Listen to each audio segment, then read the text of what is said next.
بسم اللہ الرحمن الرحیم نحمدہ و نصلی علی رسول الکریم۔ صحیح البخاری کتاب الصلاۃ باب 67 المرور فی المسجد، یعنی مسجد میں سے گزرنا۔ حدیث نمبر 452۔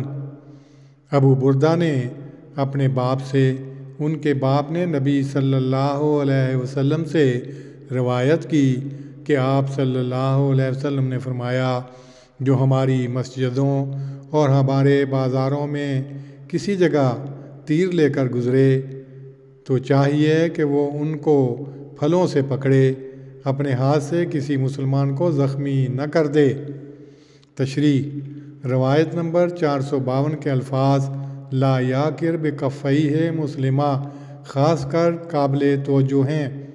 نبی صلی اللہ علیہ وسلم نے مسلم کی یہ تعریف کی ہے، المسلم من سلم المسلمون من لسانہ و یدہ، اور اس اصل کے ماتحت آپ صلی اللہ علیہ وسلم نے اپنے امر و نہی میں بھی ہر ایک قسم کی احتیاط اختیار کرنے کا ارشاد فرمایا تاکہ اسلامی اجتماع میں افراد ایک دوسرے کی اذیت سے محفوظ رہیں۔ بیجا اعتراضات نہ صرف افراد کو دکھ دینے کا موجب ہوتے ہیں بلکہ بعض حالات میں تو ساری قوم کو فتنے میں ڈالنے کا موجب ہو جاتے ہیں۔ اسی قسم کی چیم گوئیاں تھیں جنہوں نے حضرت عثمان رضی اللہ عنہ کے برخلاف دلوں میں نفرت کے جذبات پیدا کر دیے تھے۔ اس کا جو خطرناک انجام ہوا وہ عالم اسلام سے مخفی نہیں۔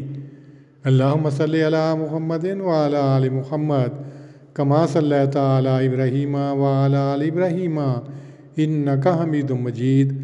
اللہم بارک علی محمد وعلی آل محمد کما بارکت علی ابراہیم وعلی آل ابراہیم انک حمید مجید۔